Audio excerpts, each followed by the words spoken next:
Hi, Petania Milo. Yeah, thank you for this. Last week I had to go to Estonia and Finland, so that's why I couldn't be on. So, welcome to another episode of Realistically. We just started early because I don't know, because we are kind of hoping to see who is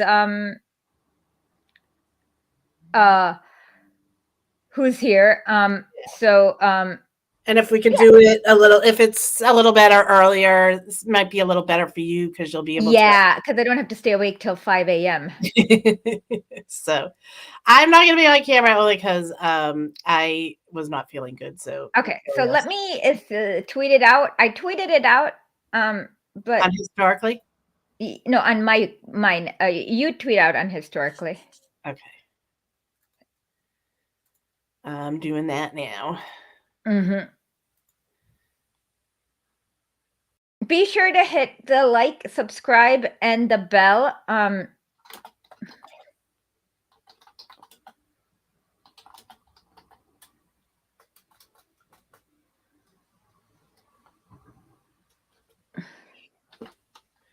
So what's going on, Asha? Like, how was your little trip? It was fun. Mission accomplished. I got everything I needed. You got a little worried at the border, though. Well, yeah, because so on my way back, it was like around 1 a.m. The people in Estonia just said, "Oh, the border is closed," and I was like panicking. I was like, "What the f? I don't want to be stuck in Estonia for God knows how long."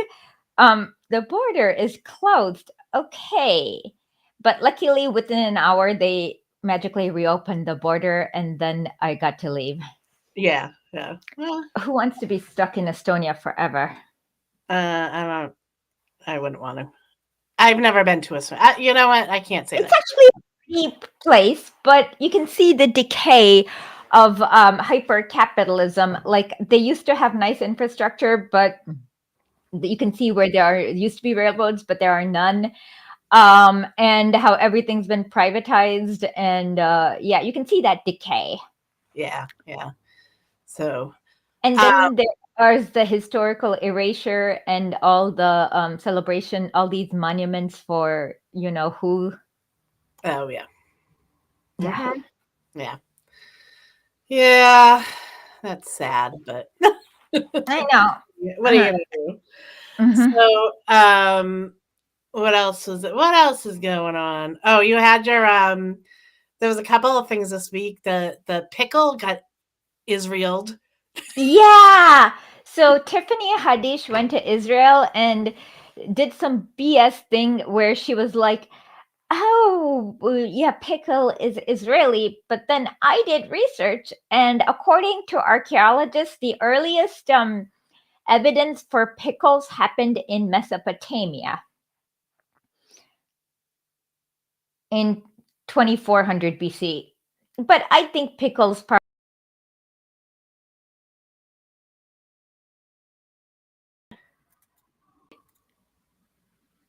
Hello? Hi. What happened? I don't know. It just like bounced out. Are you Nord Stream? Like it bounced me too. It bounced both of us. It was weird. Okay. We were bounced 1 second. We were bouncing, bounce. Yeah, Okay. it was just the whole thing just went, and it wasn't my computer because everything else was on. It was just this. It was very Okay. So weird. it's not the VPN because I don't even have the VPN, Yeah. and you're in charge, so it's not Yes, me. I'm plugged into my internet directly. So Me too. I'm plugged into my internet directly. yeah, no, it was something either on my end or just this computer. I don't know. Okay. Anyhow, we were talking about the pickle. Oh, because I was saying like the other thing, like the other instance of that, it was they think like China had pickles. I'm sure many cultures had pickles because putting cucumbers in vinegar is not a revolutionary idea. Yes. Yes. So it was definitely not Israeli though. Yeah. Um Actually it's funny there's like a TikToker I watch and he's Indian and he makes fun of Americans trying Indian food and how they do it wrong and stuff like that. Yes. So today he did something like Israeli shawarma versus Palestinian shawarma. First he ate the Palestinian shawarma and then he ate the Israeli shawarma. And he's like, "That's just the Palestinian shawarma. You can't just go to Palestine and steal their shawarma and call it Israeli shawarma, especially when there are Palestinian kids that are starving and can't have Palestinian shawarma." Yes. And then he talked about how it violates all these Geneva Convention rules. It was really Yeah. funny, but that's basically what a lot of Israelis do. Because Miyam Balik, is that the Yeah. Big Bang Theory lady? Um. Yeah. Mia. I Miyam. guess. Yeah. Whatever her name is, the Big Bang Lady. Yeah, the Big Bang lady. She was like, "Oh, I just had Israeli food of like hummus and baba ganoush and stuff like that." And it's like, "You're from Poland. You're probably eating pierogi and some potatoes and more potatoes. And what else do they eat in Poland besides potatoes? And cauliflower. No, Yeah. sauerkraut and more potatoes." And so yeah, that's not. And then they might eat some pork and then more potatoes. They eat a lot of potatoes. Yeah. Ireland eats a lot of potatoes too, so I feel I them. don't criticize the potato eating. I'm just saying that that is not Yeah. Israel. Yes, That is it's definitely not food that was made. It's potato land, Poland. exactly. Um, I love Polish food. It can be good. It's very good. It just makes me sleepy because it's so starchy. Yeah, it is It's very starchy. It is good. it's yeah, it's good. It is good because it's starchy. It's just that it's starchy, and so if you're working on in the potato fields all day long, it's great food. But in modern culture, it'll probably make you gain weight. Too much, that much starch, and it makes you sleepy because it's so much starch. Um, Everything they and so yeah, it's like yeah, that's not. You just can't steal like Palestinian cultural heritage and then claim it's Israeli. I Yeah. mean, that is the plan though. And I'm running out of I have 100% battery, but it just I don't know why, but yesterday too I was bleeding out battery and oh, I know why. Give me 1 second. Let me fix Okay. it. All right.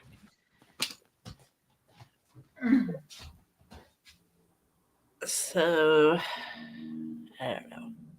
I don't know what to say, people.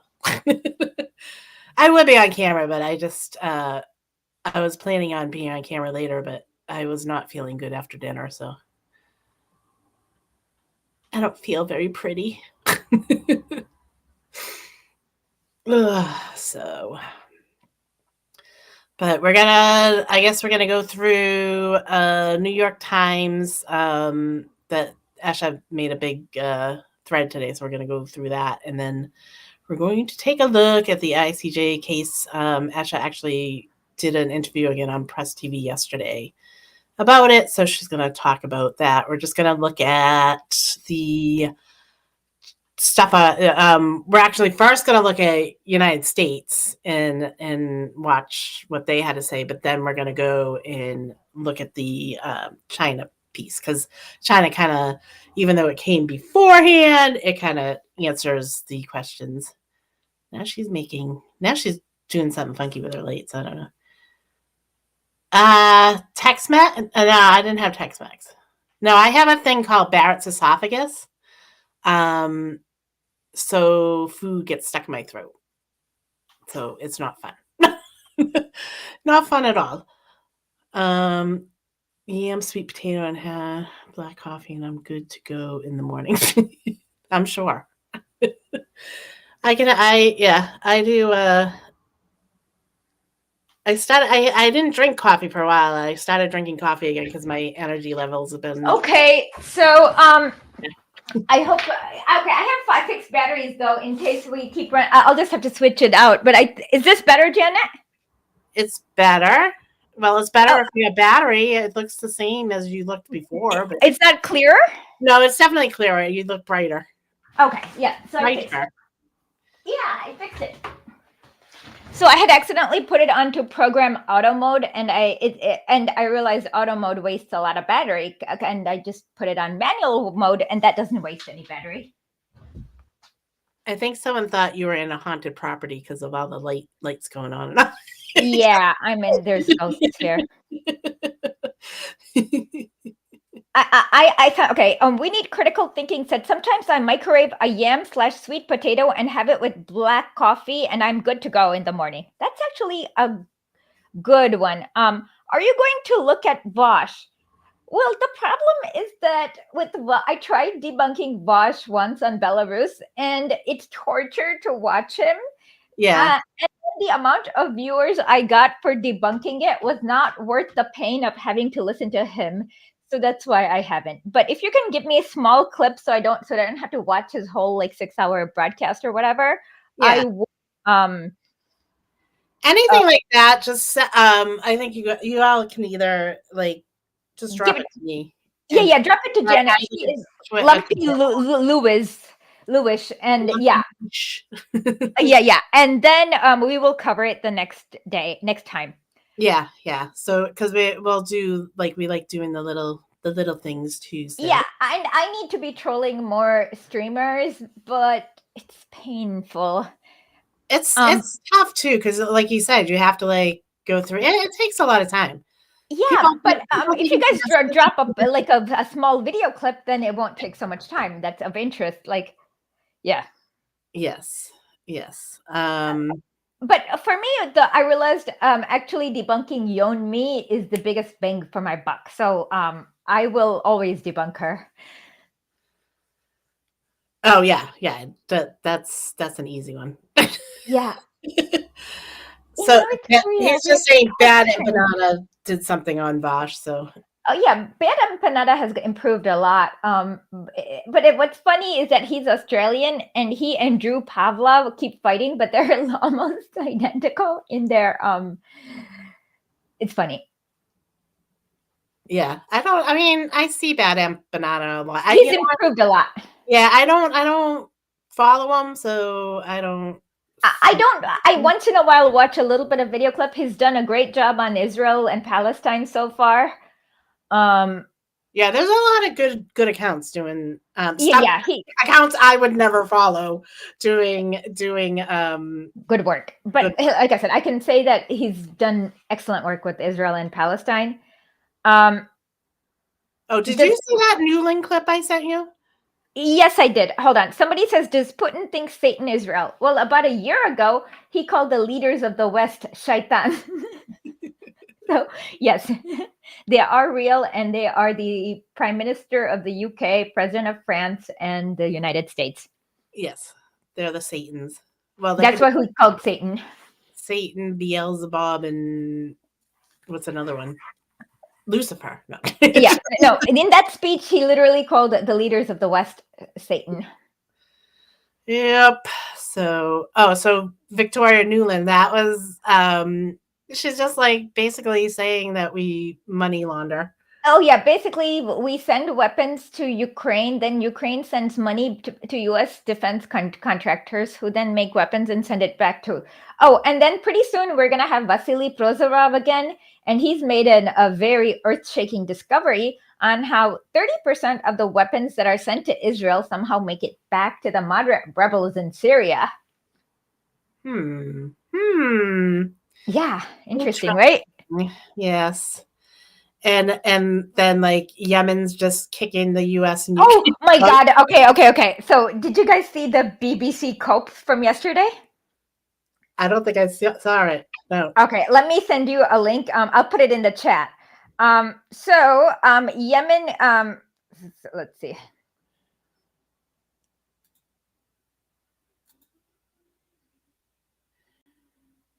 I don't know if you can put it up or if we should just share it in the chat.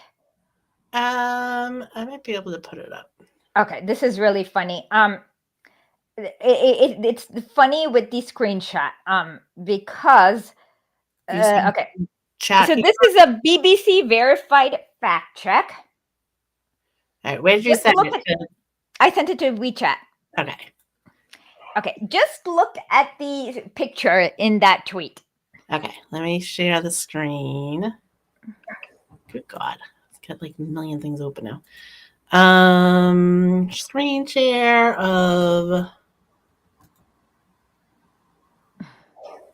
BBC Verify. You see it? I can't. Can you guys see it? Oh, no, because it doesn't automatically go on the screen anymore. Okay, BBC Verify. It says that Houthi fighters say they've sunk a British-owned ship called the Rubimar, but we've obtained pictures from today showing it's still above water. Let's look at the ship that's above water. Oh, that's still above water. Okay, hold on. No, just look at the ship in that picture. That's allegedly like above half above water. Yeah.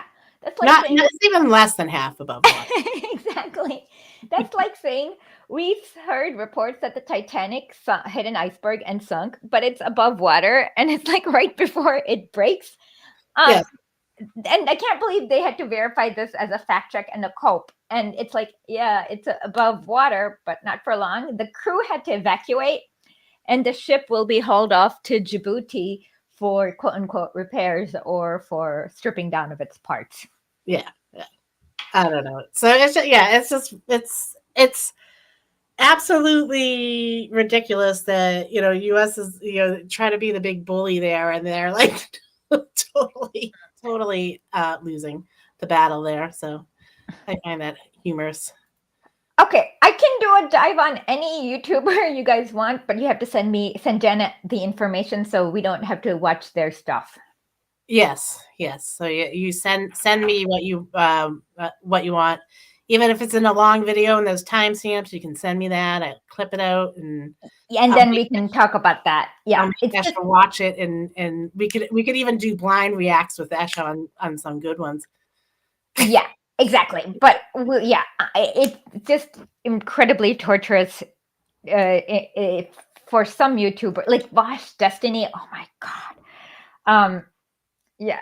And have you like noticed twice you've had this Israel-Palestine debate with like Destiny and some idiot, and then there's like Norman Finkelstein and Omar Badar, who like Omar Badar got his PhD on basically like has a PhD on how Israeli media portrays Palestinians throughout history and so on, and Destiny just like has half-assed Wikipedia articles. Yeah, it's pretty sad. Like I just like, I don't even know. I know why Norman and Omar do it. I mean, I get that, but it's like they have nothing. Did you see the Rabbi Shmuley? Oh yes, I did. He tried to debate Norm Finkelstein on Piers Morgan, and then halfway through he just had a big meltdown. Yeah. Do we have anyone on? We might need to see if someone can monitor YouTube chat. Oh yeah, I'm kind of half monitoring it. Okay, I don't know about the one. It's fine. Okay. All right. Okay, so with that, so today we will now begin with we have enough people, so we will to have a discussion. We will begin with the explosive story. So New York Times, since October 7th, has been very, very blatantly biased. Biased is an understatement. And they have been repeating the same lies. And one of the rather unproven stories is the mass rape by Hamas. Yes. Hold on. And one of the most emotional, melodramatic news articles was called "Screaming Without Sound," where these you can put it up the tweets on the screen. Where these three reporters claimed that they interviewed quote unquote 150 witnesses who were at the music festival, and but if they had interviewed 150 witnesses, they didn't show us 150 witnesses at all. So they showed us like three, and then later after the report, one of the victims' own family like disputed that. They were like, no, she was not raped. So this was basically a completely invented story. And today we realized like there were three reporters. Jeffrey Gettleman, who is allegedly a Pulitzer Prize winning journalist. He's wrote a really racist book about his time in Africa called Loving Africa, where he like has his colonial adventures where he goes in as like a colonial thing, and then he was interviewed by the Times of Israel. Basically, he subscribes to every racist anti-Islamic trope, every racist African trope, and he also is just a bad reporter. The second one is Anat Schwartz. Yeah, so that's this one. She's not even a reporter. We've never heard of her. Let's go to the next tweet. Yeah, so let's look at who she is. No. Yeah. I know.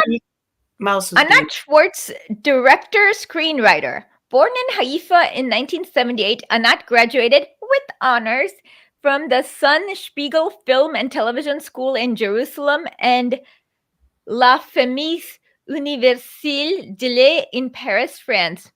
Anat received her BA cum laude in philosophy and literature from the Tel Aviv University. In 2018, Anat began studying for an MFA degree at the Tisch Film School in Tel Aviv University. La Promise 2017, Anat's documentary series, 3 episodes, which she directed, a cinematograph, and co-produced, was screened at Doc Aviv Film Festival in 2017 and was screened in Yes Daku channel and received both critical and audience acclaim.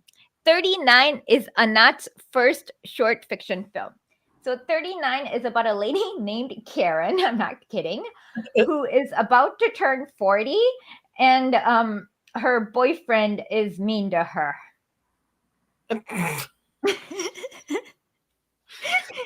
Oh man. Okay. Yeah. What is La Promise about? Okay, La Promise is about these French Jews who come to Israel and they don't fit in. All right. So you want to go down a little? Yeah. Okay, so to understand how she's like always done Israeli propaganda.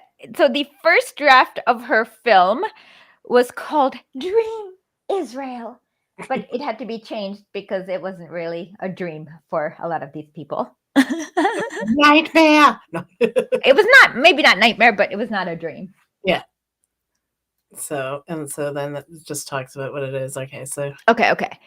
Now, she in 2020, she joined a company called Vault AI that does content as a content data analyst. Okay. Now look at this. Vault has technology to uncover secret sauce. So it's basically for like short videos and short films to see, like they mess up, like they make it pop up high on Google with like to see which one goes viral or pops up high on Google, basically. Propagandist. Yeah. Pushers. Okay. So a fiction movie. Okay. So basically, they figure out what kind of fiction movies, how to market fiction movies, or how to like make all the SEOs to make it pop up high on Google. And then so this is like a really a documentary about that. This is another documentary she produced. Okay. Now, Adam Sella is the other author in these Hamas rape reports. He also didn't write anything. He did some like things about food in Al Jazeera. Like he was like doing some sort of tour, like Travel Channel So he was a food writer. Yeah. Okay. Now look, this is her husband, Dan Sella. And her nephew, Adam Sella, is also now co-authoring an explosive front page investigative news with her.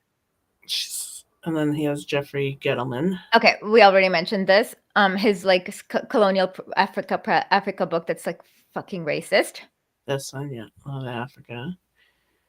Okay, and it's just like there's like hundreds of examples of his like bad journalism. Okay. But the funniest thing is that he wrote, he didn't realize this, but he made a fake Mugabe quote during like, I think, when did Mugabe die? That was, not long ago. No, it wasn't that long ago, but I'll Google it. It wasn't. Oh my God, I can't type on my phone. September 6th, 2019. No, this was before he died. Oh, before he died? Okay. Yeah. Okay. And then here's an example of his journalism. My time with the Netanyahu brothers. Oh, yay. So, yeah, so exactly the propaganda stuff. Exactly, these are not neutral people. Yeah. Okay, let's continue. Tactile not. Okay, so then even before, this is where it's important. Click on the first Photoshop. Even before she wrote her first article, she liked this tweet where this guy said, "Turn Gaza into a slaughterhouse. If a hair falls on their head, execute the prisoners. Violate any norm on the way to victory." And then he like, it gets us like this.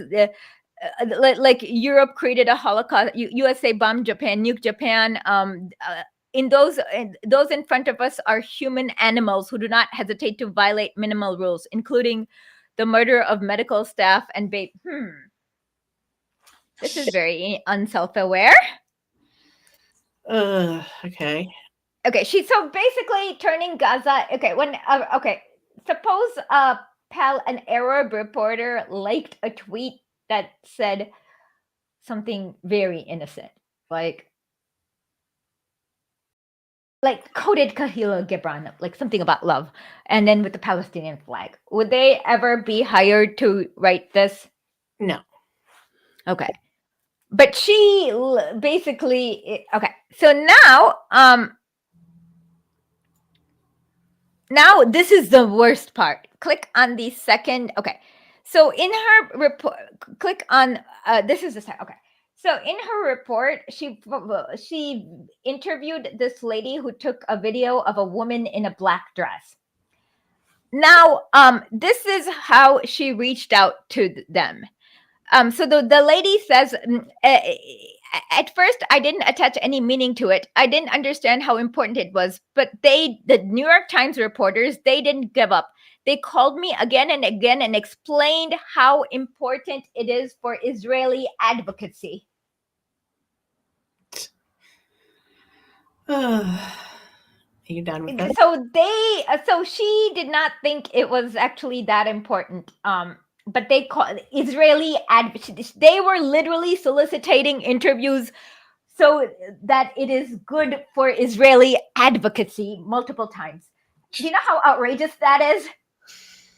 Oh, man. I mean, that is like that is the most outrageous thing ever. That is like, yeah. I mean, that is literally not writing news. That is writing PR pieces. Yeah. That's all it is. I mean, one's hanging out with the Netanyahu brothers, and one's hanging out with the Netanyahu brothers, and the others are calling up these people saying, "Hey, you have to be a witness. It's good for Israeli advocacy, so that we can write a story about it in New York Times." So they're not searching for the truth. they already have a conclusion in mind. So when it was a reporter, when you're a reporter, when I write stories, I'm not like, don't have a conclusion in mind. I look at the facts and then I see where it leads me. Sometimes it'll lead me there. I'm not like, I want to be an Assad advocate. Yeah. Well, I mean, you can't push someone in, like, you cannot, like, you just can't do that to a woman. Or, I mean, any victim. You just can't push them to. Yeah. Okay. So, Yeah. so this is, yeah, they have solicited out stories for Israeli advocacy to present propaganda on behalf of Israel in the New York Times. The New York Times knew about this, and they did absolutely nothing. Jesus. Okay, now listen to this guy. Or not. Okay, you want me to put that on? Okay. Nah. He says basically it's not his job to present evidence when confronted about it. Use the word evidence because evidence is almost like a legal term that suggests you're trying to prove an allegation or prove a case in court. That's not my role. We all have our roles, and my role is to document, is to present information, is to give people a voice. And we found information. Jesus Christ.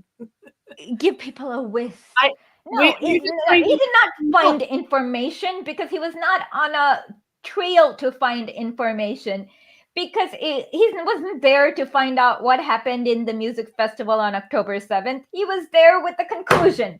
Hamas did mass rape because that fits our barbarian horde story, and we need to make up whatever the hell is necessary in order to get that done. Yeah. Now, this guy was a photographer in New York Times.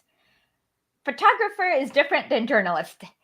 And he was fired over something very simple as like retweeting a pro-Palestine protest. Jesus. Okay. Not a journalist. And this is just how they show everything else. Thirst and hunger grow in besieged Gaza amid Israeli bombardment. Not children are starving. They have less than one slice of bread a day. There is cholera again because they don't have water. None of that. Yeah. Inspections, bottlenecks, safety concerns hinder Gaza aid. Bottlenecks. Who's creating the fucking bottleneck? Probably the Israelis that are not allowing trucks to go in. Exactly. See, yeah, this is funny because the woman she did the documentary film is also like has genocidal IDF women celebrating it. Okay, now this gets even more outrageous. In their story, they interviewed this guy called Raz Cohen. Yeah. Okay. So if you are interviewing an IDF soldier who is a mercenary in Congo, do you say that he is a party? He is a music festival goer, or do you disclose the conflict of interest where you say, "Hey, this guy is an IDF soldier who served as a mercenary in Congo"? Yeah. They did not do that. But they'll call any Palestinian Hamas. Hold on. Yeah. So he changed his story about 100 times. So on October 7th, he was just tweeting out things of like him relaxing at the beach. He didn't come up with the Hamas rape story like he interviewed about 10 times and he didn't come up with the Hamas rape story until for about a month later. And then a month later, he basically changed his stories. First, he said he saw 10 Hamas militants like raping and killing a woman, killing 5 women. Then he changed it to 5 people in trucks, killing 1 woman. He just keeps changing his story. It's not, it's just the most absurd thing. But of course, you can interview him, but you need to tell your readers that he works for the IDF so that people can see people can make up their own minds about whether he's a reliable witness or not. Yeah, you definitely have to. Like, you can't just say he's a concert goer and there's like that whole like he is an IDF soldier or he works for the state or he does like anything that like Yeah, because his point of view, I mean, if like there is a conflict of interest and that may affect the way their point of view or what they say or their credibility, you have to disclose it on the report. They did not. Yeah. And this is really funny. Just trying to turn the film in. Yep. Yeah, so now the New York Times has basically hired these three people, and none of their okay, so one witness was an ear witness. She said she may have heard people being raped, but I don't know what being raped sounds like. So and then there's another witness who they gave a fake name, but no one can find it. This person, no one can verify it. And worst of all, the Israeli government themselves admitted that they did not collect any evidence of rape on that day. And like, I think it becomes like too late after a little while. So there's like literally no witnesses, no evidence they've collected because they refused. Yeah. And so this is all a story made up by New York Times. And repeated by every mainstream media. Jake Tapper is the notorious. He even made up the Palestinian baby beheading thingy. So it's just outrageous. And then there are real catastrophes. People are dying. A doctor reported how there were 8 5-year-olds, eight kids who had a bullet in their head and then they died. There are 5-year-olds who are saying, like, who are going to the hospital who are being amputated without anesthesia. There are hospitals that have run out of antibiotics. Israeli soldiers have filmed themselves like destroying medicine and making fun of it. And none of this is making it to the news. While you have these fake horrors that's just being amped up over and over in order to distract from the actual horrors. Majority of Gaza only has an average of 1 slice of bread per day to eat. Yeah, they were in, I saw at least, I think I saw 2 different videos of them cooking in kitchens in Gaza, like making their own food and all that. And like, they're eating fine and they're using the Gazans' kitchens to Israelis are using, I've seen that. And then I've seen them make like cakes and stuff in Gazan kitchens and putting them up on TikTok. Yeah. Oh, and then there's one where this Israeli soldier, like a serial killer, he steals these shoes of a woman in Gaza and says he's going to give it to his fiance. It's just so weird. Oh, and then I swear to God, they're doing panty raids because... No, they are, because there's one where this Israeli soldier is like wearing a bra. Yeah. And then there's another one who in his TikTok Tinder profile put up like all these underwears belonging to Palestinian women. And I'm like, who the fuck is going to collecting like, you better not get a date. Because you see that like the videos of they're in there and they're like showing like, oh, they wear this under their, like, what do you care what they wear under their stuff? Yeah, they're definitely, it's disgusting. And then, and then they're putting up videos of, then there's the women who were like giggling while they just bombed the hospital. Like, that was just sick. Yeah. Girls wanted, and then it was an Instagram thing. I think the caption was something like, girls want to just have fun. Yeah. And so okay, let's ignore these lowly soldiers because they don't have much in policy. New York Times didn't report Yoav Gallant calling everyone a human animal. They did not report Netanyahu's children of darkness eradicating children of light versus darkness and the call for genocide. They did not report the member of the Knesset saying genocide is good. Or something like that. And then there's another member of Netanyahu's cabinet who says he enjoys seeing dead Gazans. How about you want to play May Golan? Yeah.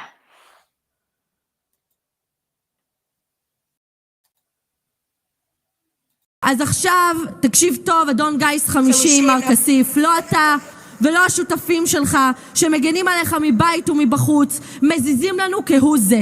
הממשלה הזו לא מגמגמת לגביך. אתה יכול להמשיך לחלום שנסיים את הלחימה ללא ניצחון. אנחנו לא מתביישים לומר שאנחנו רוצים לראות את חיילי צה"ל הגיבורים והקדושים שלנו תופסים את סינואר והמחבלים שלו באוזניים וגוררים אותם בכל הרצועה בדרך למרתפי שב"ס, אבל שב"ס של בן גביר, לא של ברלב או מיכאלי, או במקרה הכי טוב לארון קבורה כזה או אחר. אני אישית גאה בהריסות של עזה, ושכל תינוק, גם עוד 80 שנה מהיום, יספר לנכדיו מה עשו היהודים שרצחו להם משפחות, אנסו אותם וחטפו להם אזרחים. אתה והחברים שלך יכולים לחלום שנאפשר לכם לבנות ממשלה, כי אם אתם חושבים שהפרס על שחיטת יהודים, אונס נשים, עריפת ראשים וחטיפת אזרחים יהיה לקבל לשבת בממשלת שינוי, אתה חולם.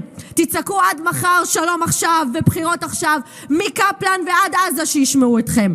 לנו יש משימה, אני מסיימת, והדבר האחרון שניתן לכם הוא שעופר כסיף יעלה להר הבית עם דגל פלסטין, וסינואר יהיה שר הביטחון של המדינה הפלסטינית כמו אחיו ערפאת.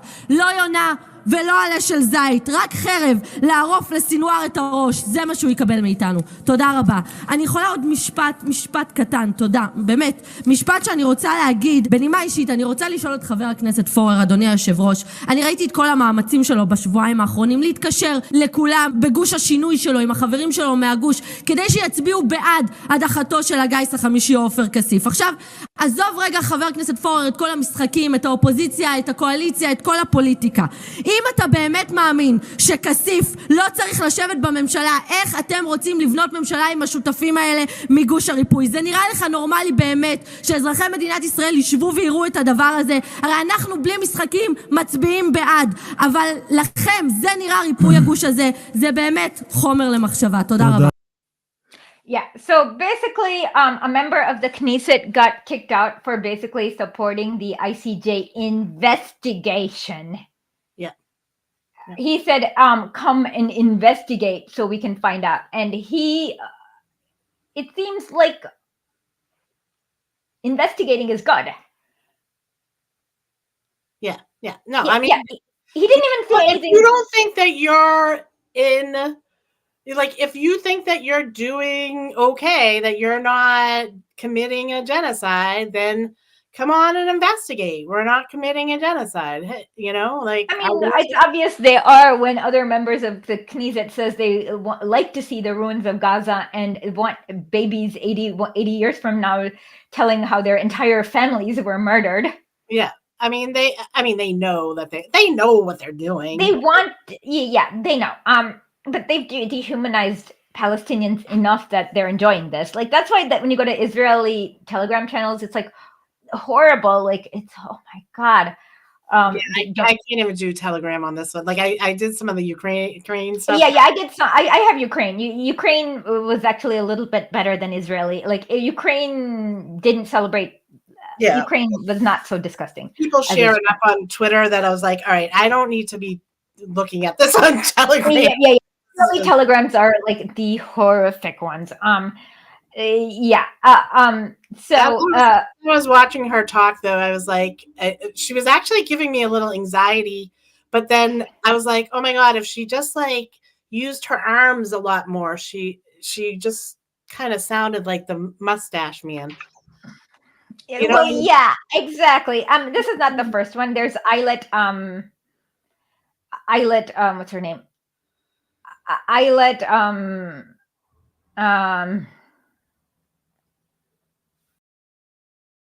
oh yeah. Somebody says I was Eilert something. Okay. Z-Leg says I'm skipping Waltz with Bashir. What's her name? Anat Schwartz also co-directed Waltz with Bashir, which was about the Sabra and Shantilla massacre. And uncoincidentally, the Hamas, how do you pronounce that word? What word? The bean salad that Arabs eat. Not Hamas, the other word. Hummus. Yeah. Bean salad, the bean smush. Yeah. Chickpea smush. That's what. Yeah, that one. So garbanzo beans. I don't know. Yeah. What do they call the beans? And I wonder what they call them in like Palestine. I don't know either. Okay, yeah. So, Alonzo. I haven't seen Wolves with Bashir, but let me give you the quick plot point. In 2016, Ari Foreman meets with Boetz, an old friend who tells Ari he's haunted by a recurrent nightmare in which 26 angry dogs run towards his home through the streets of Tel Aviv, destroying everything on their way. Bose explains that during the 1982 Lebanon war, the other soldiers knew he would not be able to kill a human, so they gave him a job of killing dogs. Okay, this is actually better than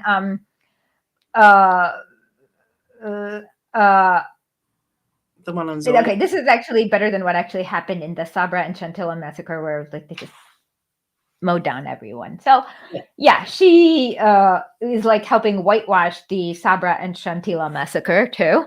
Excellent point. Oh, yeah.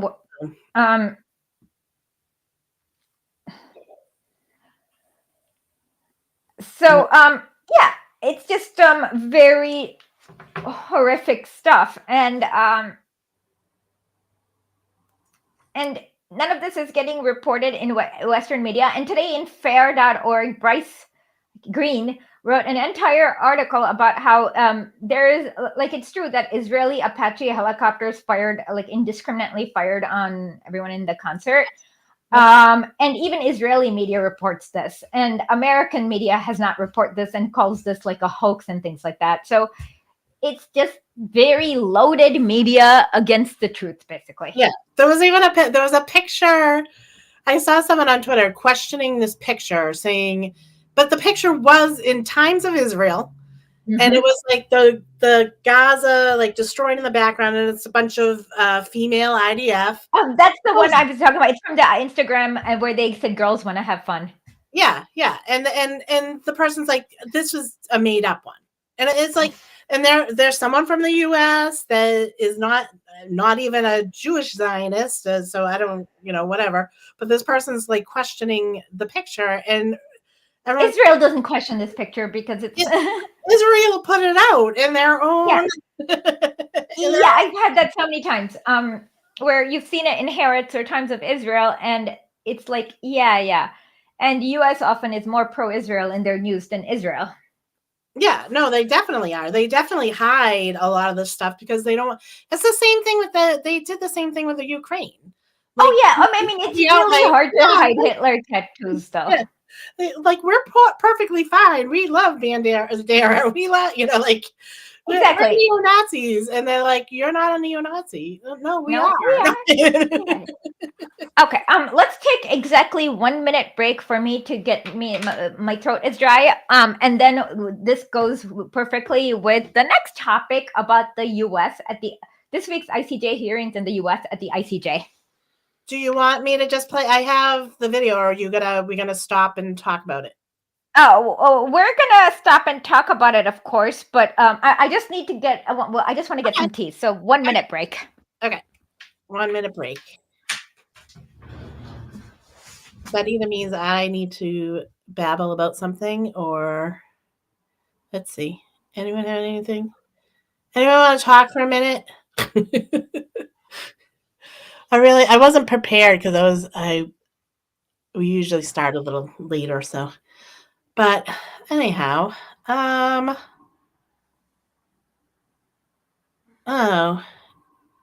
Alex. Well, recovering is good. Finding a new job stinks. Selling houses stink. So yes, I'm sorry, Alex.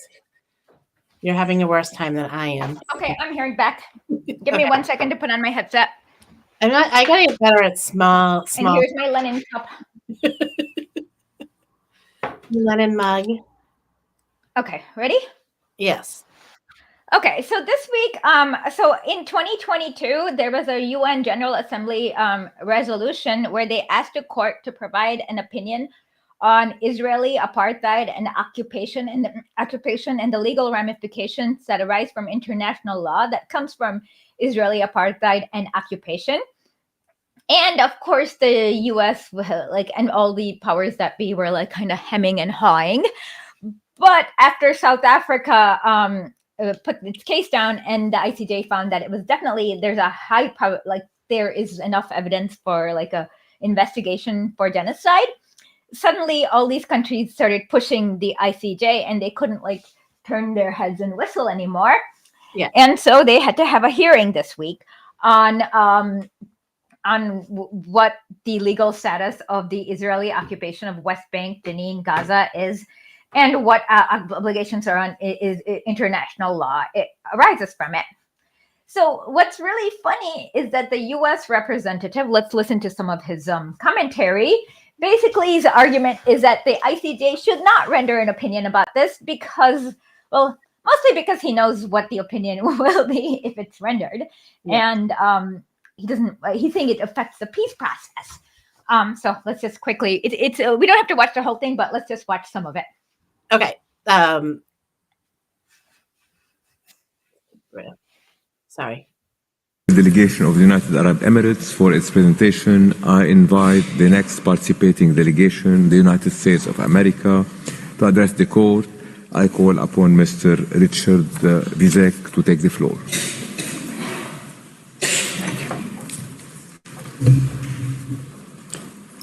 Thank you, Mr. President and members of the court. I am honored to appear before you today on behalf of the United States of America. The court has a serious and difficult task before it. In the time since the General Assembly first requested this advisory opinion, the international community has confronted the horror of the terrorist attacks of October 7, including the taking of hostages who have yet to be released, and the ongoing conflict between Israel and Hamas, which has had severe, widespread, and tragic consequences for Palestinian civilians in Gaza. Violence, including extremist settler violence, also surged in the West Bank. Passive tense. The United States, along with others. Oh, I'm just saying settler violence also surged in using passive tense as though it happened spontaneously. Is engaging intensively with the Palestinians, with Israel, and with other states in the region and within the United Nations, not only to address the current crisis, but to get beyond where we have been, namely to advance a political settlement that will lead to a durable peace in the region that includes lasting security for Israelis and Palestinians and a path to Palestinian statehood. Pause. Okay, a path The Security Council. Hold on. A path to Palestinian statehood is like saying affordable access to health care. Okay. As in, it's not real. So this is just a lot of bullshit. Like we can actually forward this like about 5 minutes. Okay. Let me just. Yeah, half of this is U.S. and then the other half is China. So. China's really good. Okay. All right, so let's go to here. This land for peace. In the years since, these interdependent and inseparable requirements have been the organizing principle of historic peace agreements, first between Israel and Egypt, and then between Israel and Jordan. They were also adopted by Israel and the Palestinians in the Oslo they were Accords, not. That is a though the blatant promise of pause. Oslo has yet. That is not true. I read the Oslo Accords. What it said is that basically is like, so Palestinians asked for that they be charge of their own security and that they have their own elections. But Israel wouldn't let that. Like Israel said that they were going to be controlling all of Palestine while they were having elections, therefore picking a puppet government and not a real government. So that's like complete bullshit. And it was not supposed to happen. And the elections wasn't supposed to happen immediately. It was after Israel had determined that it was like, it was in charge of their security. To be fulfilled. The framework built upon these requirements remains the only basis for achieving a comprehensive peace in the region and between the parties. The Security Council and the General Assembly have reflected this time and again in their respective resolutions. Pause. Okay. So when they mean the Security Council have reflected this, that's just bullshit because the U.S. has unilateral veto. So basically the U.S. has reflected this. This framework also remains the basis for ongoing U.S. efforts to facilitate a lasting peace. Earlier this month, U.S. Secretary of State Blinken traveled to the region for the 5th time since October 7 and discussed the sets of commitments that all parties would need to make. As he explained, there will be difficult choices necessary to realize the vision of the long elusive prospect of true peace and true security. He also reinforced that the diplomatic path to a just and lasting peace and to true security for all in the region continues to be a path to an Israel that is fully integrated into the region with normal relations with the countries of the region and with firm guarantees for its security. He underscored that this must include a concrete path to a Palestinian state living side by side. Okay, let's fast forward another 5 minutes. Disrupting its balance, potentially making the possibility of negotiations even more difficult. In this regard, it would not, as some participants suggest, be conducive to achievement of the established framework to issue an opinion that calls for a unilateral, immediate, and unconditional withdrawal by Israel that does not account for Israel's legitimate security needs. Okay, pause. Whatever the court. Okay, Israel has no legitimate security needs in taking like olive farms from elderly Palestinian farmers. This is like so bullshit because Israel shouldn't, it has to be unilateral because Israel has no business being inside of West Bank at all. Not one, like not one soldier, not one citizen, not one person. So it's just, like literally that's how colonialism works. Like the British unilaterally withdraw from India and India gets its independence. The French unilaterally withdraw from Algeria and Algeria gets its independence because that is what colonialism is. And this is one of the most bullshittest arguments ever.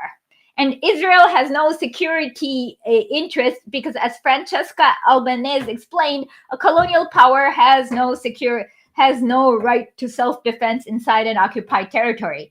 But an occupied power has complete right to use use a collective self-defense to kick out the occupier. And these are UN laws. Okay, let's continue. Its opinion on the legal consequences of particular violations of international law. Such an outcome would be contrary to the established framework, which the Security Council and General Assembly have structured around the two interdependent and inseparable elements, not only withdrawal, but also the conditions necessary for peace and security for all states in the region. An enduring peace requires progress on both of these balanced elements. In addition, as noted in the U.S. written comments, the establishment of this framework by the Security Council and General Assembly is a salient feature of these proceedings, distinguishing it from other proceedings. Mr. President, members of the Court, as Secretary General Guterres remarked just a few weeks ago in connection with ending Israel's occupation, quote, "A lasting end to the Israeli-Palestinian conflict can only come through a two-state solution.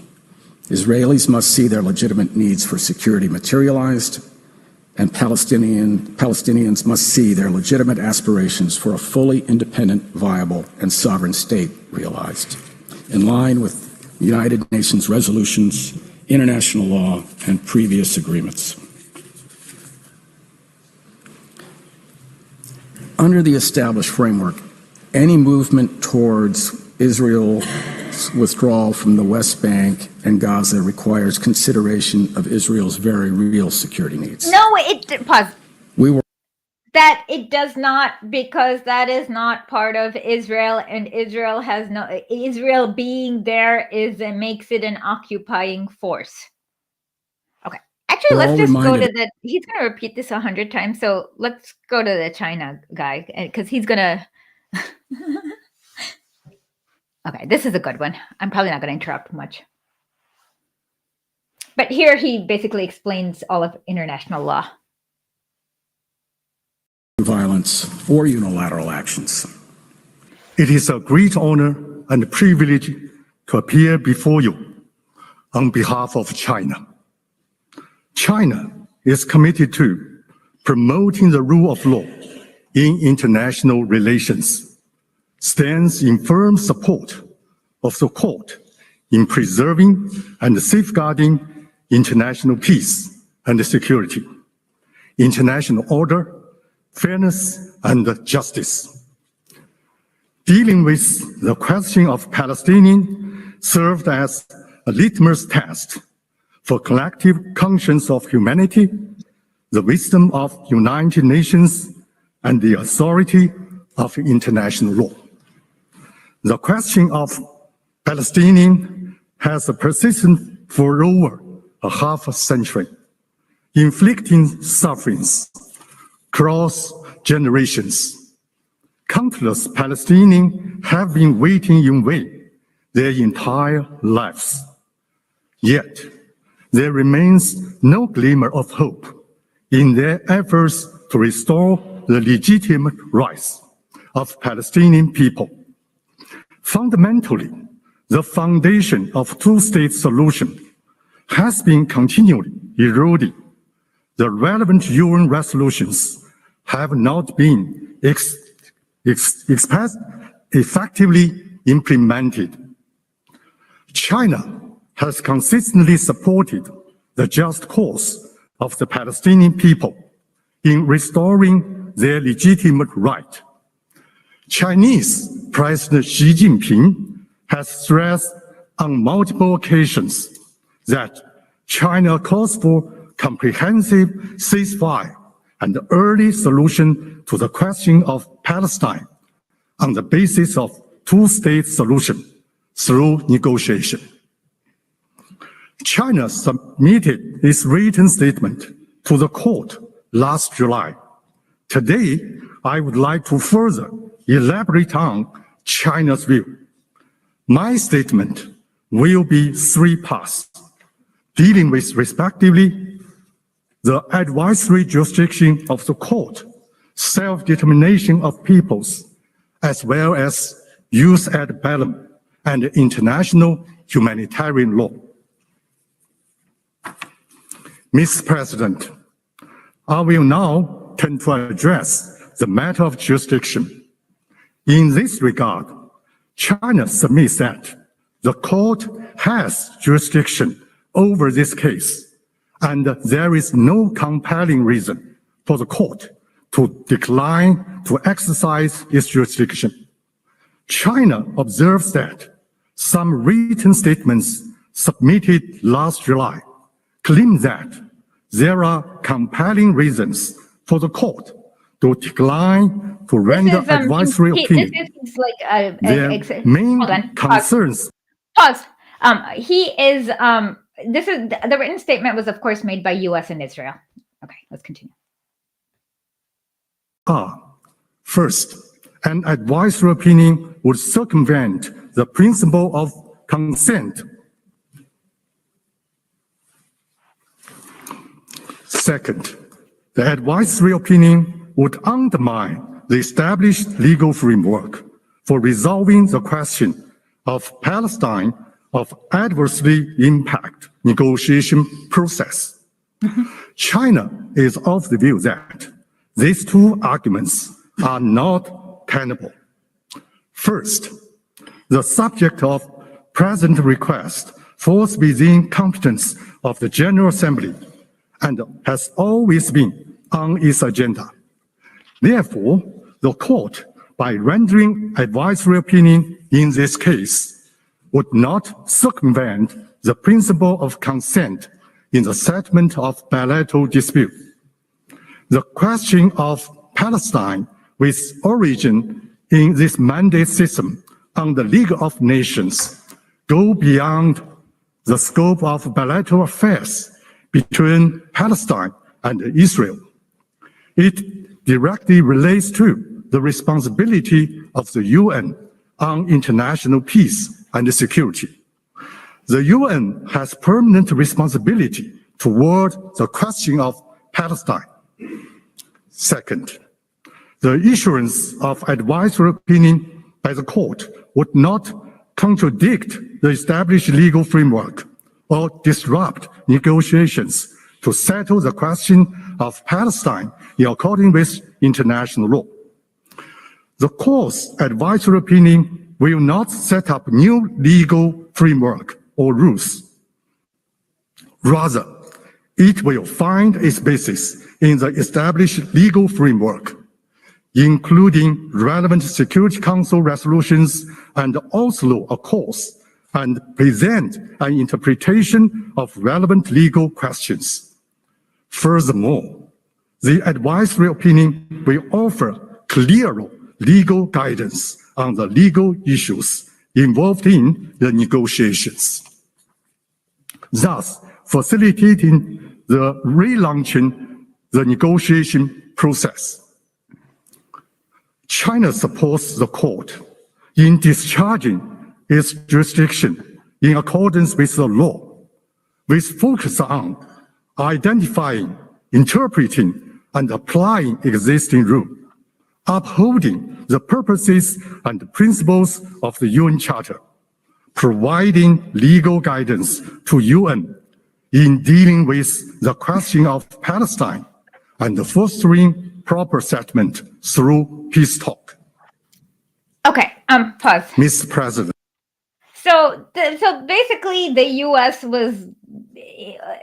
U.S. went on for the whole time, just like saying that if you rule on this, it will basically affect the peace process. Therefore, you should not be ruling this. And China explained why they need to rule on this. And you can't have a peace process when you have 500,000 settlers like shooting, going hunting, shooting at Palestinians, or when Israel is basically running fire and fury in Gaza. And so, yeah, that's basically like the US's position is just don't rule, because they know once you use the right of self-determination and also the UN's position on there's like a General Assembly resolution on the on collective self-defense, i.e. having an armed militia to fight off an occupying force. It's clear what the UN will rule, that Israel is an occupying force and it's having an apartheid regime. And then all these obligations for every nation will come to not support them, send them weapons, not do business with them, so on. And the U.S. doesn't want to have that happen, so that's why they don't even want the court to rule. Oh, Snow, Now, I think we're done, Janet. Sorry. Okay, no worries. Yeah, because it's pretty long. It's about 40 minutes long. Otherwise, you guys can watch it. It's just that I wanted to kind of explain the slimy trick that the U.S. keeps on doing with Israel. Yeah, they're they just want status quo, like status quo it, and don't they want it all hidden again, like people not with their eyes on it, but. Yeah, and then it's like Israel security. There is no bloody Israel security interest in another person's land. No, I mean that it's you see people in Israel and they're out doing their the Israelis out doing their regular stuff. I'm sure the Palestinians are kind of like, even because they can still come in from the West Bank, right? But they can still do what? The Palestinians able to come in from the West Bank to Israel, like if they work there and stuff, right? It's very hard. So like there are all these restrictions, roads, checkpoints. So yes and no. Okay, all right. So some are. It's hard for a lot. Yeah, but yeah, I mean, you just see the difference, like them celebrating. And then you see the pictures of Gaza. It's like there's no security. Like it's such, I don't know. Yeah, the security is nonsense because terrorism. It's not okay. When a Palestinian shoots a settler, it's like, what the fuck are you doing there in the first place? There is no like Israel classifies that as. So when I was reading the report, it's like, yeah, they shot a settler. Like the settler should not be there. And these settlers are not like ordinary civilians. They are armed by the Israeli militia. They're kind of like the Israel's version of the Azov battalion. Yeah, they're just, I mean, they're in on their land. Like, I mean, this is Palestinian land, and they're Yeah. So then Israel classifies that as terrorism, but that's not terrorism because if it happened in, I don't know, some city in Israel, whatever city, maybe. But when it happens inside of, yeah, you can't call that. I mean, I don't really, I don't know. You know how I feel about people's liberation, so I don't really find it. I'm just saying that UN law does not. UN also can't. You can't say that someone, like, if a Texas person, if a immigrant went over the border and a Texas person shot that immigrant, no one in America would say, well, I mean, some of us would, but no one would call that terrorism. You know what I mean? Like, Yeah. Well, no, but I've interviewed Todd Miller. Check out my interview at historically.net, where an American border control police shot at a boy inside fucking Mexico and killed him. And they were like trying, and that is like Mexico wanted to extradite him, and the U.S. wouldn't let him because they were like, "Oh, he was doing." It's like, no, you don't have a fucking job inside of Mexico. People in Mexico can be inside very like Mexico. But that would be. Wait, why did I bring that up? You shouldn't be able to shoot into another country anyhow. Like, yeah, but that is more close to what Israel is doing, basically shooting. Like they're just going in. But what I'm saying is, like, if they're gonna sit there and they're gonna call them going into Gaza and someone getting shot because they went into Gaza, terrorism. Okay, that is the most okay. That's sometimes what they do. That there was another like what they call terrorism, for example, was like this little boy throwing a rock at an Israeli tank inside of Gaza. Yeah. A rock cannot hurt an Israeli tank, no matter, like, you can throw a boulder at an Israeli tank and it'll not hurt it because that's what tanks are. You know what I mean? Yeah. So but basically Israel's what they always do at the UN is they're like, Article 51, right to self-defense. And if the UN rules you are an occupying force in here, they can't do Article 51, right to self-defense. And of course, when they do self-defense, it's like sometimes they shoot at paralyzed people, like they did at the hospital in Jenin. Do you remember that video? Yep. Yeah, one was a comatose, one was a paralyzed person. What was the third one? I forgot. I don't know. It's just okay. The comatose and paralyzed person is not doing. Those two are definitely not doing terrorism. Well, think of the two brothers, the one that went out to try to get his other brother and he got shot. They were obviously like, I mean, maybe the older brother was like 13, 14, but they were not like. Yeah, nothing. And basically, Israeli soldiers have a policy of like saying that anyone who's like this tall and higher is a terrorist. Basically, shoot at sight. And they never came out. I haven't.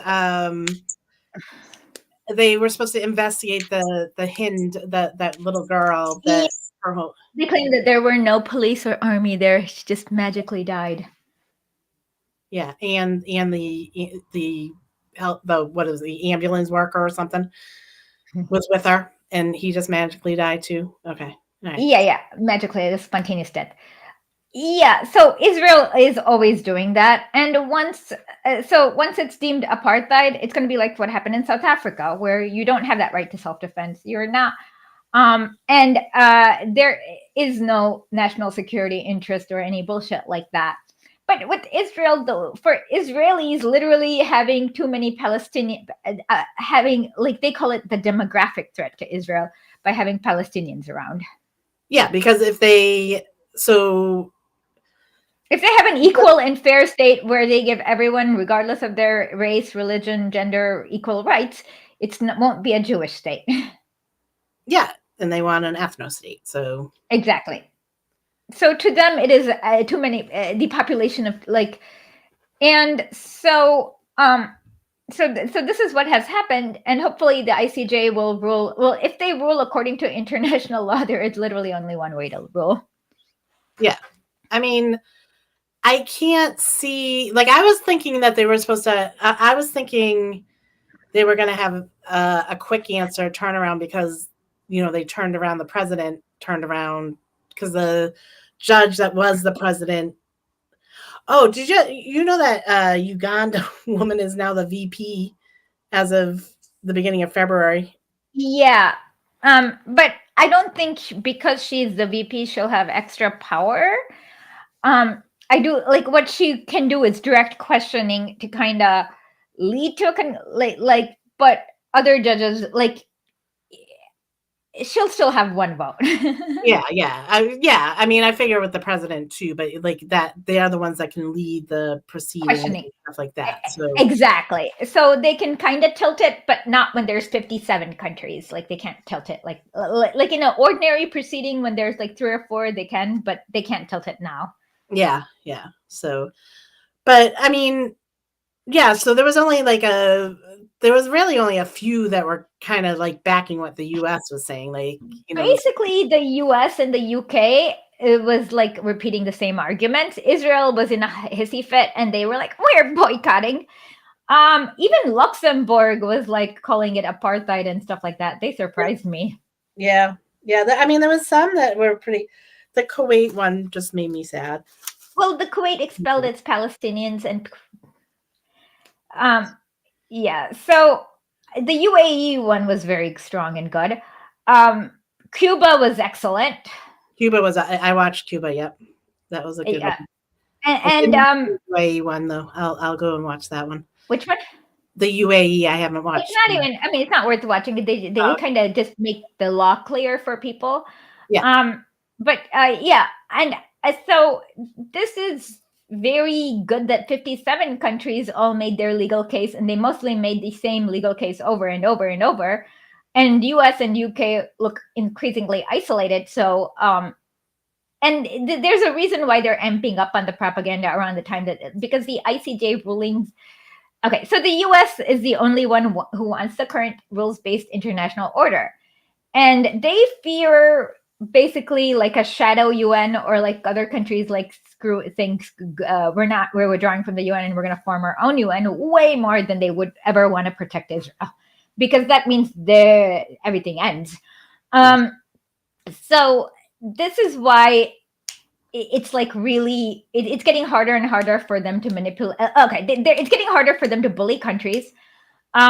So there was a UN General Assembly resolution where they were trying to get Bangladesh to condemn Russia, and Bangladesh refused. So after that, they got Lithuania to stop sending vaccines to Bangladesh. And like, that's the kind of bullying that the US generally does in the General Assembly resolutions.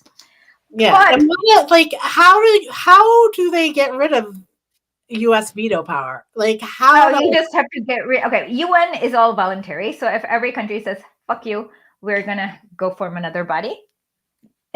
Yeah, that's what you don't have a veto power. Then that's like what happens. But they can't do that because the US US has so much control has so many military bases and so much things that. But not long from now, it'll get easier. Yeah. I mean, it definitely.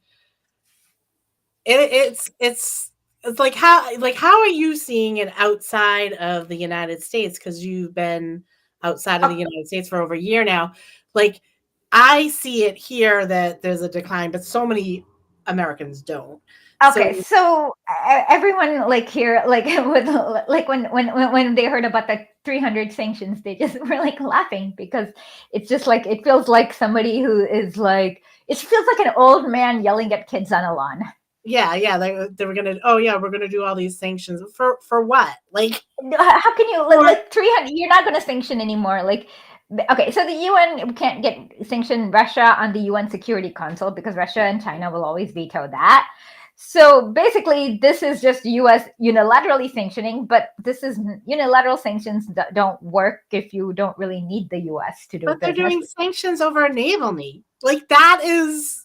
I know. Russia should retaliate by doing sanction. Oh, Russia sanctioned Lindsey Graham and called him a terrorist. They should, or Assange. They should like sanction everyone over Assange. Yeah, no, but it's funny. Lindsey Graham said something about like destroying Moscow and burning down Iran, and so he's persona non grata in Russia. Oh, good. Well, he probably will. The second he stepped his feet into Ukraine. Oh yeah, he should be. Yes, he was there in Maidan, right? Yeah, him and McCain and Newland and I remember Chris Murphy and Klobuchar. Oh, Klobuchar, yeah. Yeah.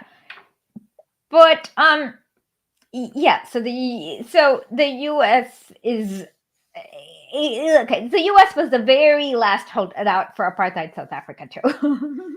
Yeah. Oh, the last one. The absolute last one. Yeah. I remember all that. I don't, but it was badly. But yeah.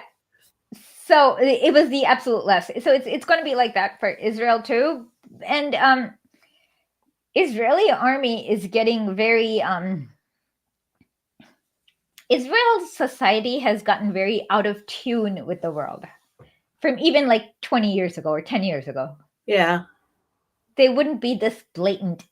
That's what I'm thinking. Like, it's just so weird that they're so, and there's no body like stopping them either. Like they're saying this stuff and they're doing this stuff, and it's not like they're not going to their soldiers saying don't post on social media. Like don't like they're not doing that. They're just letting them.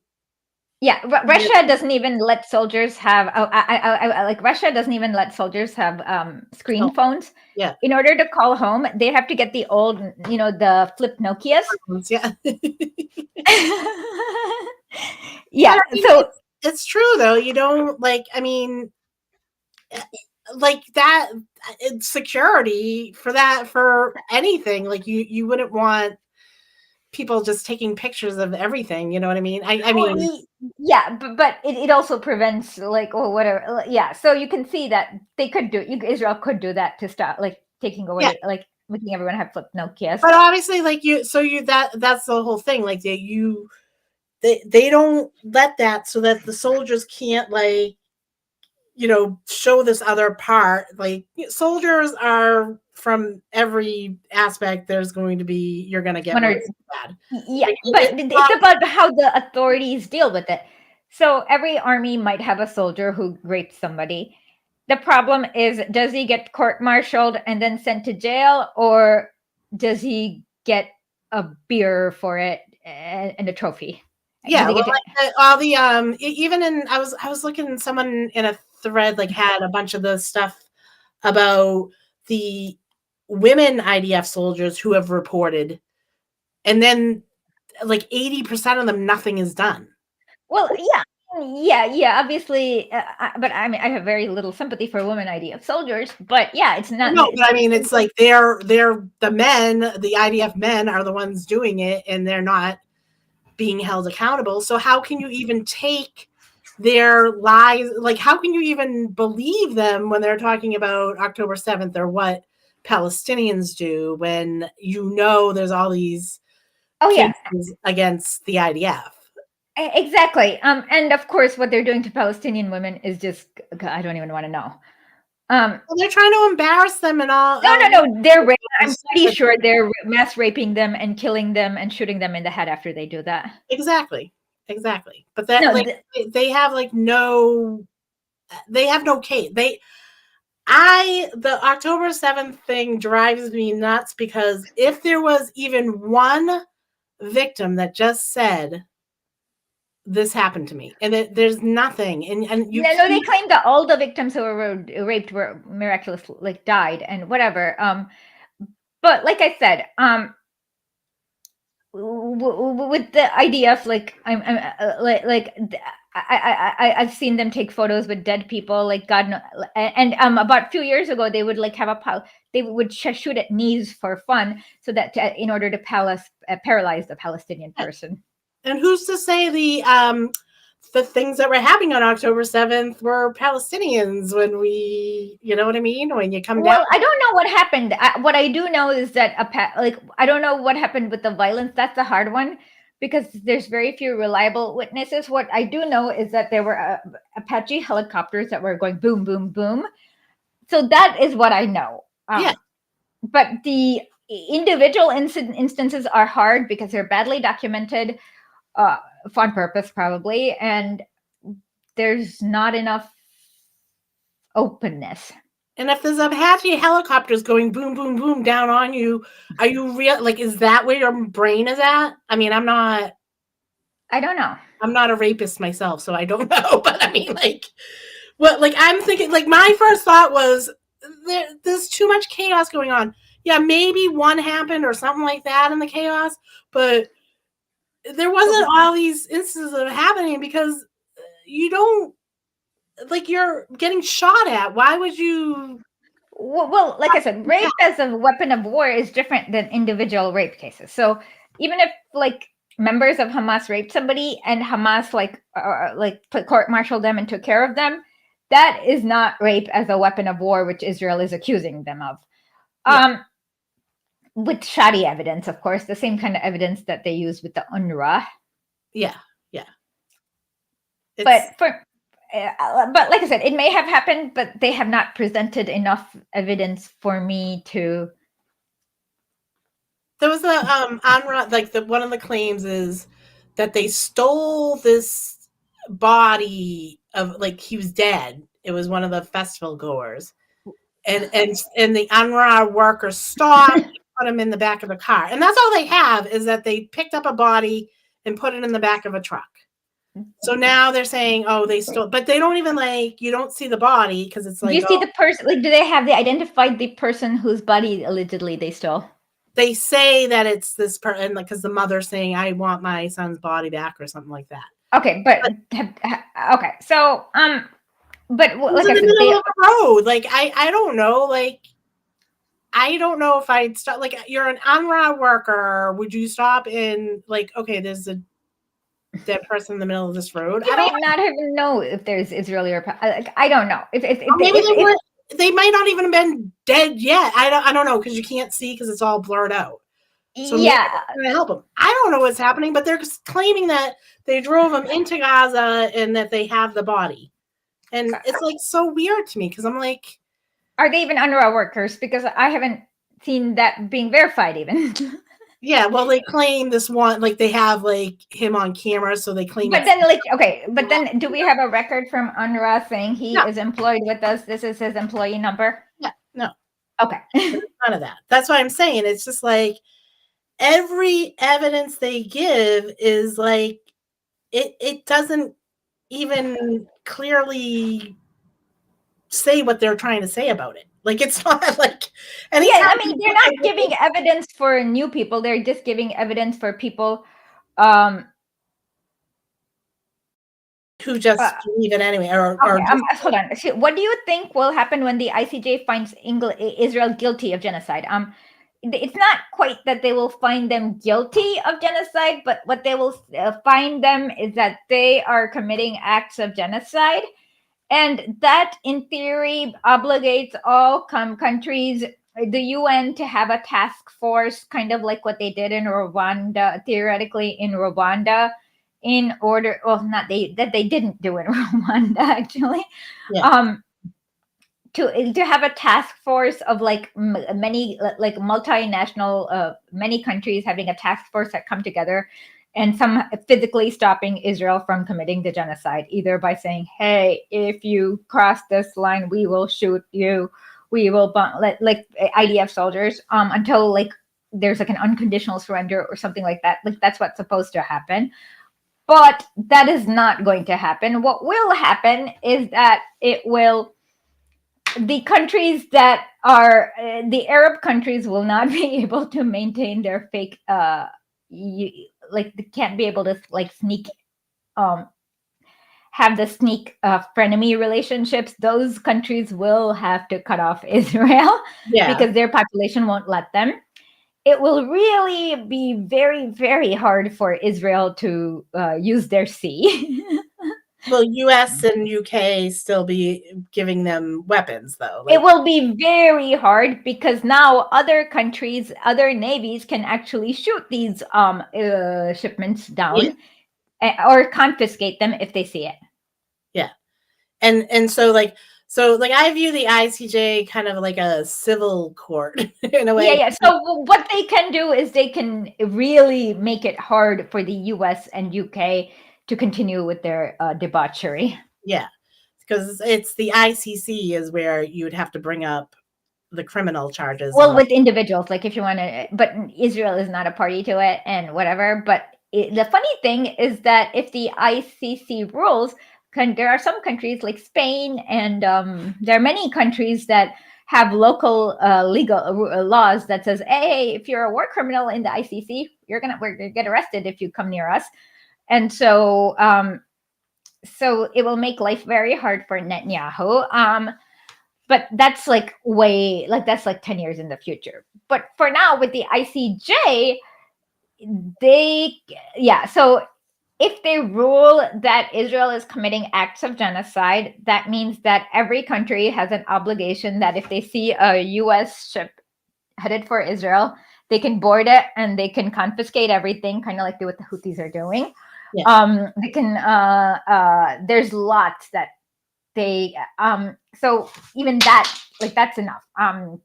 And so every country, and so in order to send weapons from the US, they'll either have to go through the Mediterranean, but then they can't go through the Red Sea because that and or they have to come around Africa, but then they can't go through the Red Sea again because Houthis. And the really cool thing is that if Iran chooses to blockade the Strait of Hormuz, U.S. economy is going to get effed because no oil's coming if you cut the Red Sea and the Strait of Hormuz. Yep. So yeah, I mean they have to be like freaking out. And now the U.S. Navy, Army, Air Force is not that powerful like they were in 20 years ago, like when the war in Iraq was going, because now small militias can make drones that basically make it impossible for U.S. to maintain bases there. Yeah. Patamillo's asking when I think I was trying to ask this earlier too, but I was thinking because they were changing the president over that it was going to be a quick turnaround, but I heard like by the end of the year they'll do the ruling on the other part. I really don't know. It's hard to say. I'm hopefully by the end of summer. Yeah. Well, because they can't really do. Okay, so right now they can't really do the ruling without the investigation, and the investigation is kind of hard to kind of do. And there's so I'm hoping it'll be by the summer. Oh, yesterday was the month, right? That they needed to. It was a 1 month anniversary, so. I think there are data collecting. So yeah, hopefully. I wonder, did anyone say if Israel sent in their report or not? Because I think yesterday. I don't know yet. We'll have to see. Yeah. But if Israel doesn't send in their report, it's kind of it means that they haven't defended themselves. So you can it becomes easier to rule on South Africa. Yeah, that it's going to go against them if they don't follow the timeline. So yeah, and it doesn't seem like they really cared to follow the timeline. So because they know what can they say? South Africa did such a good job with the genocide case that it's like, yeah, we were just joking when we said exterminate them. I don't know. Like, what can they say? They can't, because since then they've said things like exactly. It hasn't stopped. I mean, when was that May Golan one from? That was about a week ago. Yeah, that was recent. So yeah, that was because the Knesset, like there are some opposition Knesset members who are a little bit who have decency. And they're like, okay, we need to, they are saying, let's have the ICJ investigation. And hopefully that'll be a stepping stone to having some kind of agreement to end the war. And and she is like speaking out against these Knesset members and saying that I want to see the ruins, like I get orgasms from it and things like that. And then something came out too that they already have like a plan for Gaza. Oh yeah, basically they are going to move all the settlers in Gazans, or God knows where they're going to go. Well, they like the concentration camps. I don't know, like Egypt. I don't know. That's the plan, but yeah, it's ridiculous. It's horrible. It's like it's so blatant, and it feels so horrible because you see this and we're witnessing, like in times like even with the like what was going on with Yemen, we didn't see it as much because they didn't have the videos. They didn't have, they were sending pictures every once in a while. They didn't have the way to get the media out.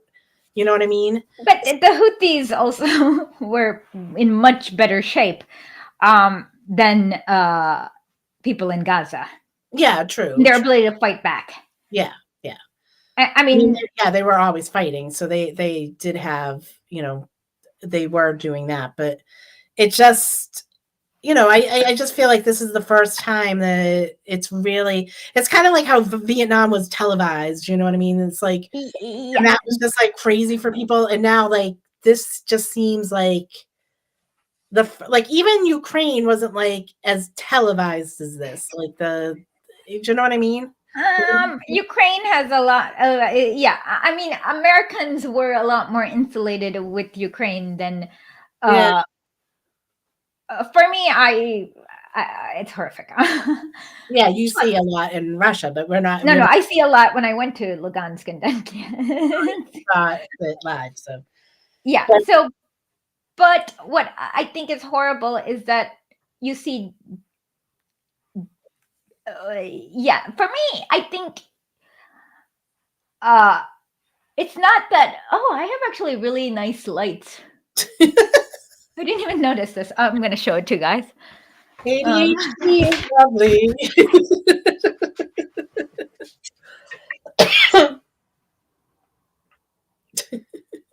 Okay. They're too bright. You can't see the light itself. I don't know why. No, my lights are actually very well balanced. I didn't realize that.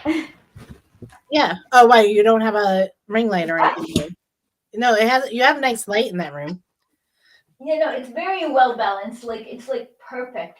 I didn't realize how nice lights I had. Well, now you know. Yeah. But yeah, I think.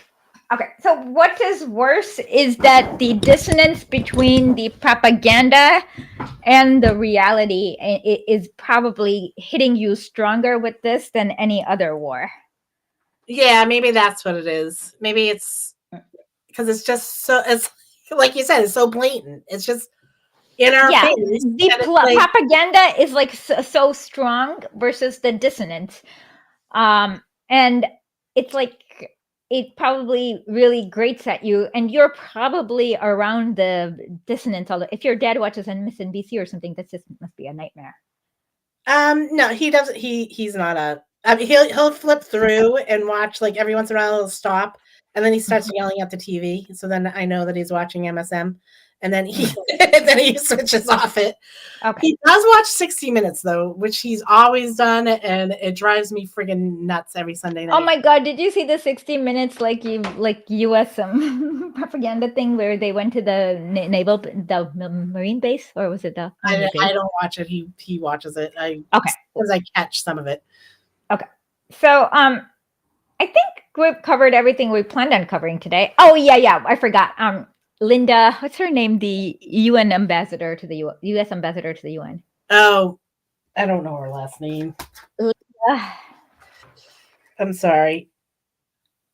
I wasn't prepared for her. Oh no, I just wanted to talk quickly about what she said. All right, talk about her and I'll get her name. Okay, so anyways, Linda, what the fuck is her name?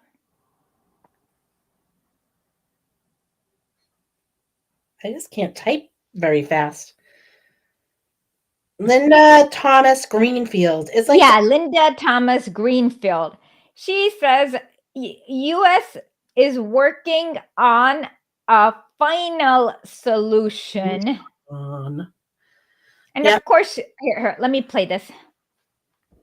We intend to do this the right way so that we can create the right conditions for a safer, more peaceful future.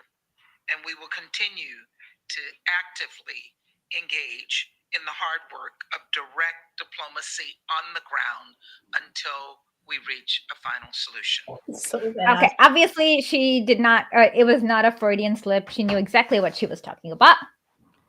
Well, that's what I was saying to you, like a week before, the BBC had translated Bibi Netanyahu, and in a sentence, he uses the words final and solution in one sentence, like within one sentence. And it was in one of the articles.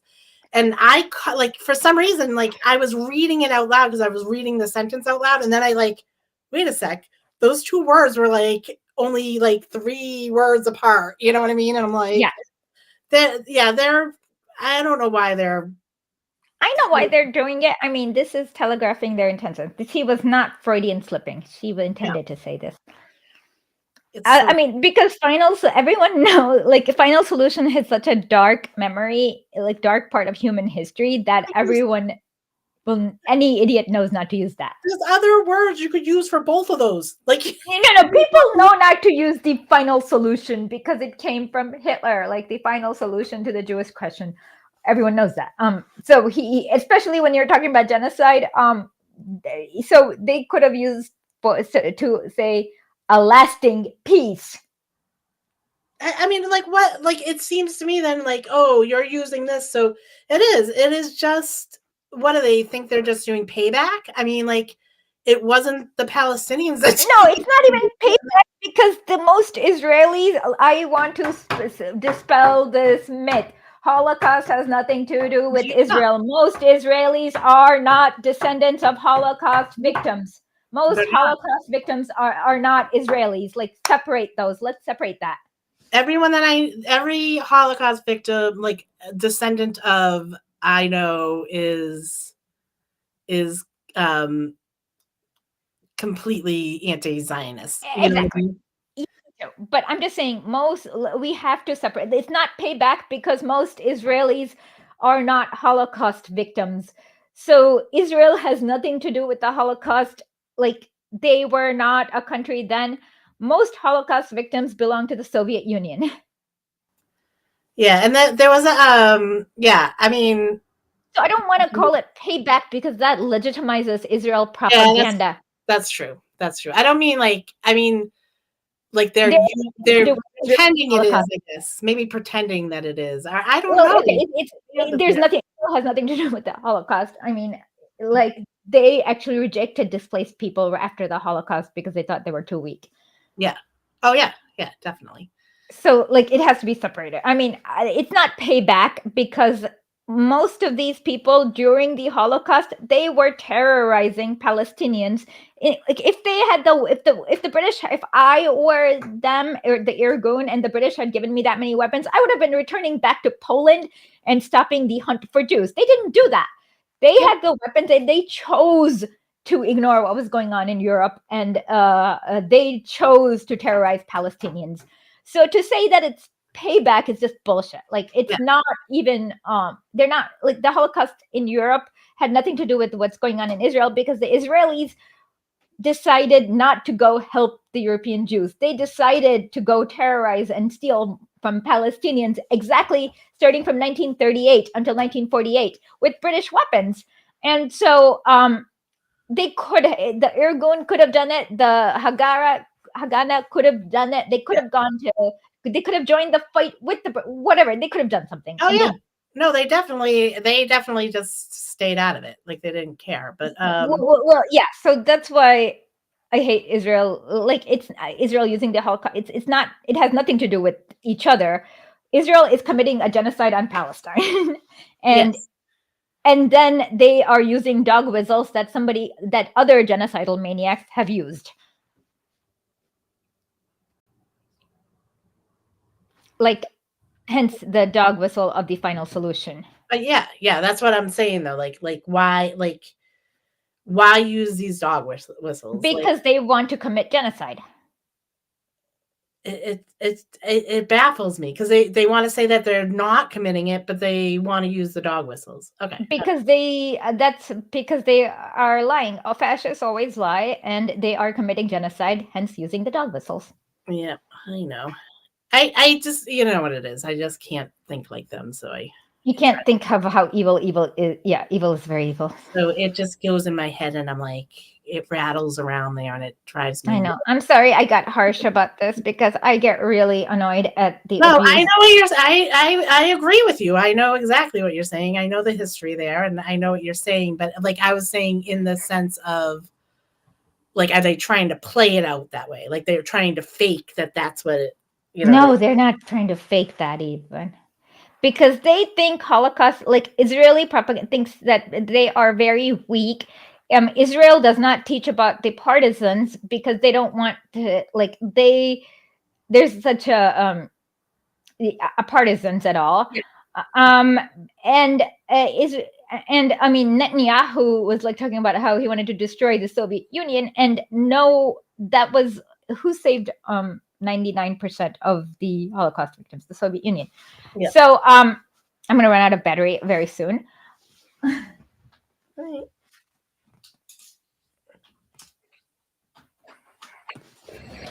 Yeah. Meaning that again.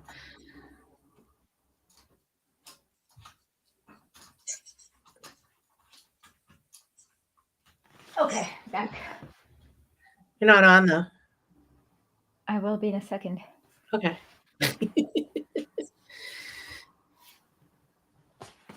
Can't recognize the lens. Can't attach it properly. What the hell?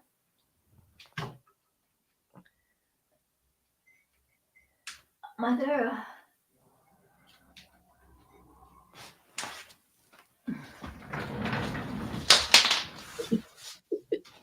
Sorry, everyone.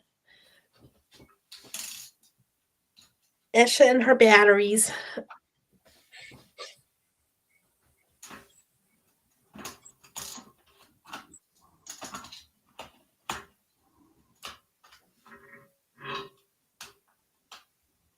Hey, Esha.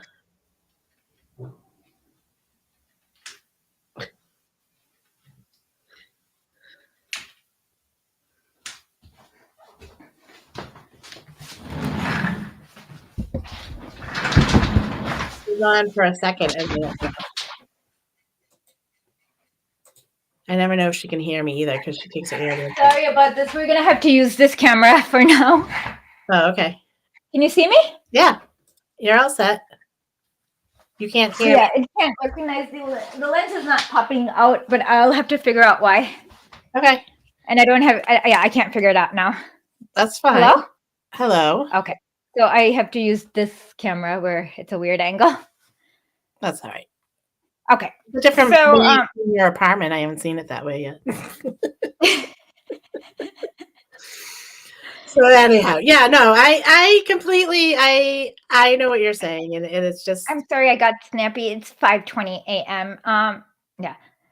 So I'm a weird person though. I always I have a 24-hour clock, and I always get excited when I see the clock turning 1917.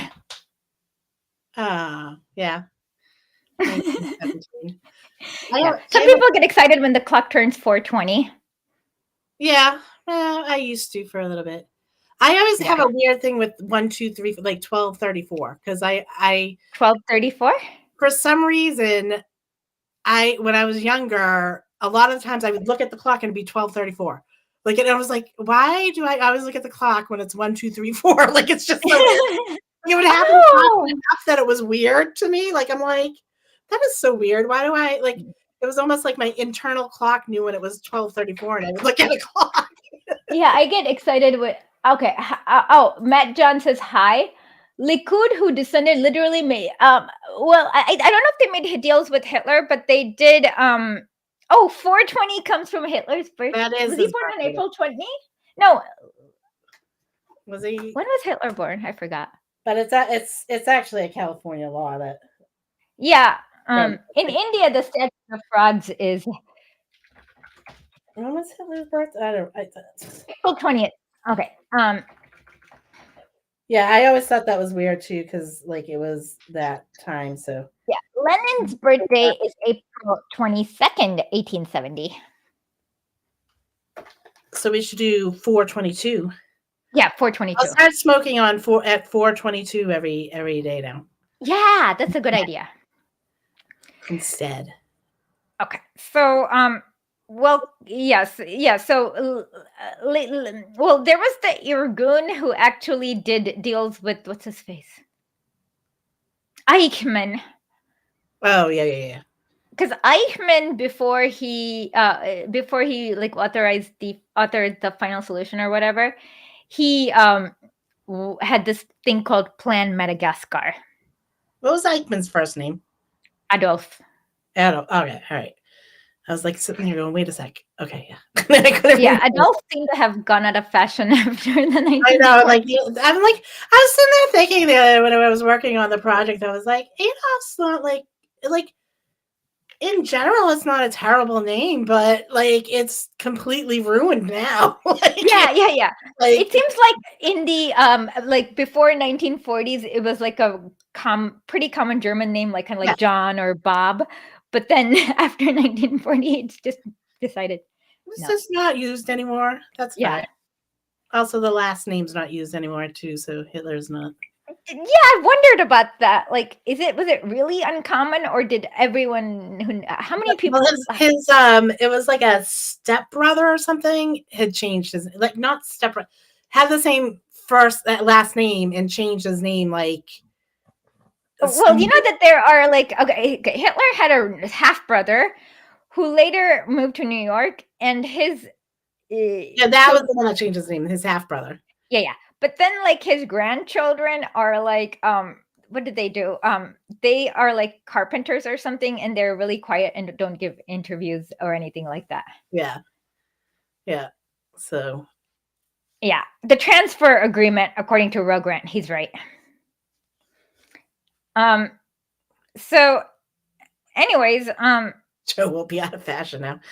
I think Joe will. Josephs now. No, Joe will be very fashionable always.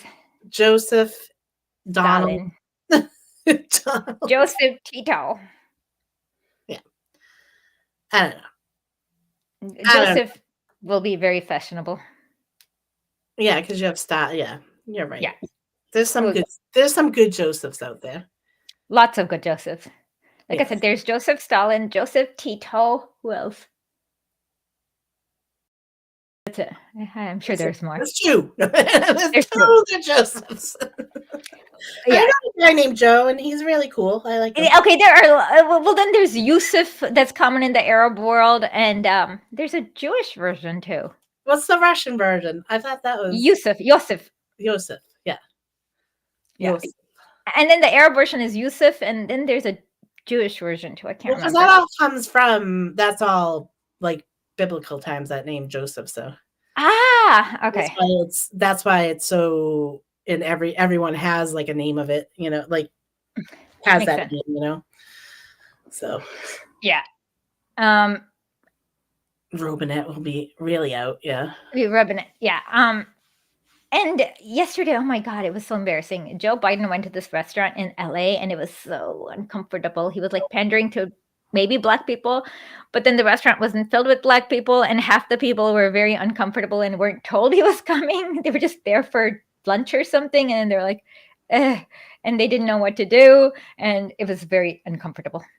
Yeah, it's you're missing some of the stuff that's going on over here with him and all that, because we're getting, like, on Twitter, you'll see it sometimes on Twitter, but like even like my brother was over here and he's like, him and Pelosi were walking and they're just walking like elderly people, like shuffling, like it's not like, it doesnent instill confidence in you. Yeah.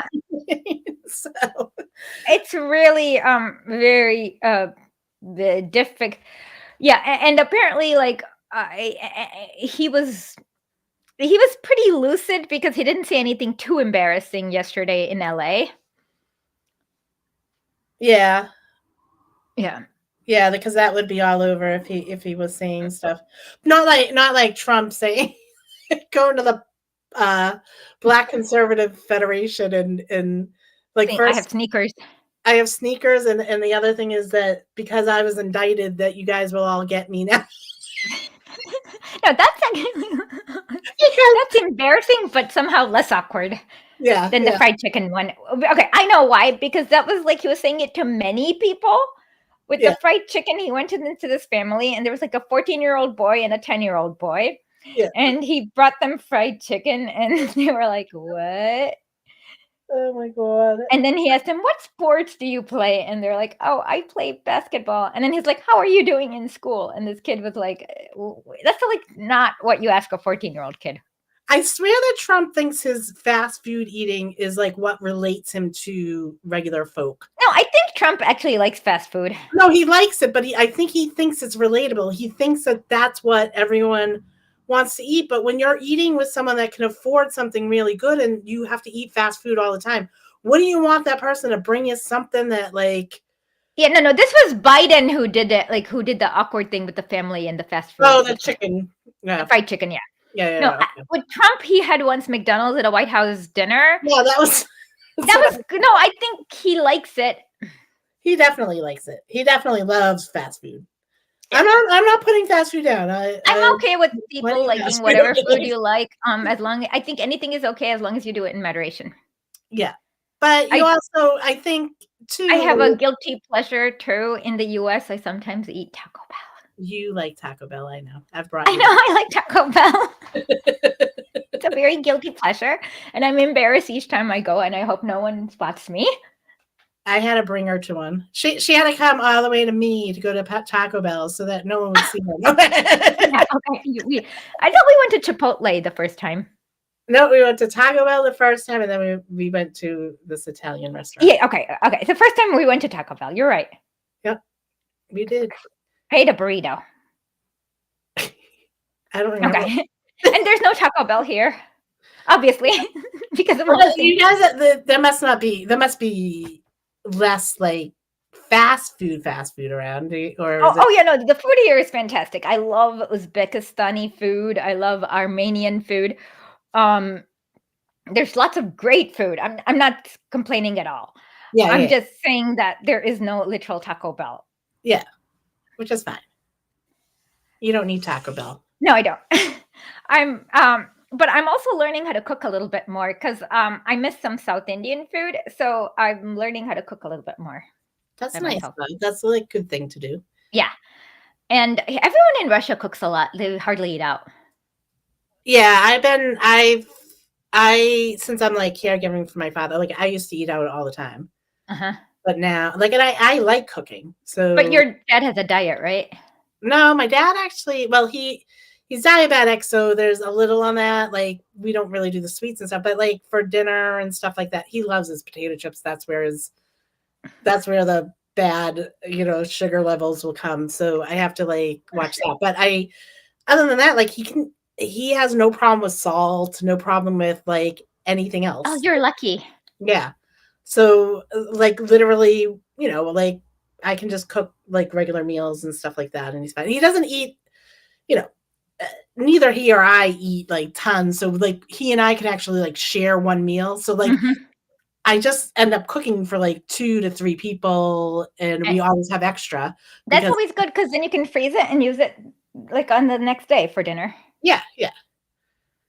So yeah.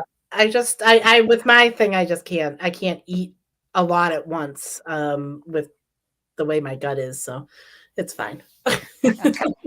Yeah, you're right. We went to I like the Italian place gave so much bread. I know that was the garlic bread was like, I don't know. Okay, so I forgot what's the name of the Italian place we went to at Boston. The Chateau. Okay, so we ordered a garlic bread, and the first one was like this big, but then they gave free refills, and I didn't know. No, we didn't go to Olive Garden. No, not Olive Garden. It was some other Italian restaurant. Yeah, it's still kind of a chain. It's like a chain in Massachusetts. There's a few of them. Okay, yeah. it's funny with the Olive Garden. The weirdest thing that happens is, you know how I like to talk a lot. So then they ask, "Do you want some cheese?" And you're like, "Sure," but you don't. Like most restaurants, they'll do this and they'll stop, right? They'll wait for you to, yeah, and you're just you're like not paying attention, and Yeah, then yeah. Like I didn't realize this, and then suddenly you have this much cheese, and I'm like, no, oopsie daisy. Yeah. So hi, R.I.P. George. No, you're not late. We were early because I'm trying to experiment, and it seems like we have more viewers at 7 p.m. than at 9 p.m. So we're gonna move it to 7 p.m. from now on. yeah, that'll be easier for Me. Right now it's 5:30. Yeah. 5:30 in the morning. Yeah. Tasty and delicious. Oh, you know, in Russia there's vkusna и точно, which means tasty and quick. I don't know any raw sticks. I've never heard of rustics. I'm in New England, so we're kind of weird. I'm nearby too. Yeah. But when I go to the US, I'm kind of not far from her, so it's the same thing. There's something called BJ's in California. Yeah, we have BJ's. We have BJ's out here. We do? BJ, are you talking about BJ's wholesale, or are you talking about a fast food place? Oh, all right. We don't have BJ's out here. No. In California, they have another one called Jack In and Out or Jack in the Box, or are they both? They have In and Out Burger, and Jack in the Box was an old one. I don't know if that's around anymore. I don't think that's around. Okay, I forget. Sonic is in New York too. Yeah. Oh, and then there's Five Napkins in New York. That's another. It's like a little bit slow. It's more like Chipotle than McDonald's. We get Five Guys. Okay, maybe it's Five Guys. Is it Five Guys or Five Napkins? I think it's Five Guys. No, I swear New York has Five Napkins. They might have Five Napkins, but or maybe it's Five Guys. Five Guys is really good. They make these. You can't eat one of their burgers. No, Five Napkins exist in New York. All right, Five Guys is a chain. Okay, Five Napkins is also a chain. Locations. No, it's not. It's just two places: Hell's Kitchen and Upper West Side. Yeah, so I've never been there. So it's in burger. You need 5 napkins to eat with. Ah, it's the Five Guys. The Five Guys burgers are crazy. There's Five Guys. Is there Five Guys in New York? They must have them in New York now. Yeah, they have Five Guys. Yep. If they're in Massachusetts, they're in New York. You're right. Okay, so Five Guys is I forgot. What makes the burgers really crazy? Good fries. They do like the garlicky fries, right? Yeah, that's what they're famous for, their fries, because they Garlic. put the fries right there. Yeah, like they just have like you just see piles of potatoes all in the store, and they like the fries like daily. So yeah. Five Guys. You need 5 napkins for Five Guys too. So they should just become one. Five Guys wearing napkins. But Biden, okay, so Trump feels more natural when he eats fast food. Biden feels like he's pandering, and it's very uncomfortable. Yes. No, I get what you're saying there too, because it is something that Trump does. But I just remembered when he was in office, and then he just like all these people coming to the White House, and he's serving them. Wasn't it a team or something? It's like it was like some team. Oh, Rostik is Russian. No, Russian KFC is different. Not Rostik. Maybe I don't know. I guess I don't go to Russian KFC. We have a really good Uzbekistani restaurant not far from here. And when you have plov versus anything, it's like hard to not do the Uzbekistani restaurant. It's like anything versus, it's just like so hard not to do it. Yeah, corporate food is poison, but it's also because it's just so easy for people. You know what I mean? I know, but you're right. There was a football team, and it's a football team, and then they had won for the Super Bowl. Was it for the Super Bowl? No, it was not a football team. It was maybe a hockey team, and then he got them fat burgers, basically. Yeah, he just got them burgers instead of whatever fancy. The White House, I'd want a freaking gourmet 5 meal. Like I want everything. I want all the bells. I want all the whistles. Yeah, I want the waiters and the gourmet 5-course meal and whatever else they do. But yeah, it must have been disappointing them to get burgers. Yeah. It was kind of weird. But I mean, to the point, yes, Donald feeding people fast food is just Donald feeding people fast food because that's what he eats. But, Joe showing up with a bucket of whatever. Yeah, it was very uncomfortable. Maybe it was the New England Patriots. I just don't remember. Yeah, and then today at the restaurant too in LA, he was very just awkward and uncomfortable. And it was like a diner place, so he could have just gotten what normal people get at a diner, like eggs or whatever people. What do people get? Eggs, bacon. Diner food, well, burgers. Okay, burgers, bacon, eggs, and something. What else do they do with bacon, eggs, and something else? Toast. Oh, toast. You're getting you need to get to sleep soon. Because I'm forgetting basics. Yes, you're forgetting toast. But Asha, we got to the point of the show where Asha forgets toast. Yeah. Hi, Nashoba. Okay. Yeah, we started early, so we're gonna just do early because it's reiterate. yeah. We're gonna probably do it closer to like 7 Eastern Standard Time. 7:30 is what we started today. Like 7:30. We'll do 7:30. Yeah, from now. Okay, next week we'll be at 7:30, and we may have Vasily Prozorov, or we may do some Maidan interviews. Okay, that sounds good. With that, I will say good morning, good evening, good night. Good night. Yeah. All right. End stream.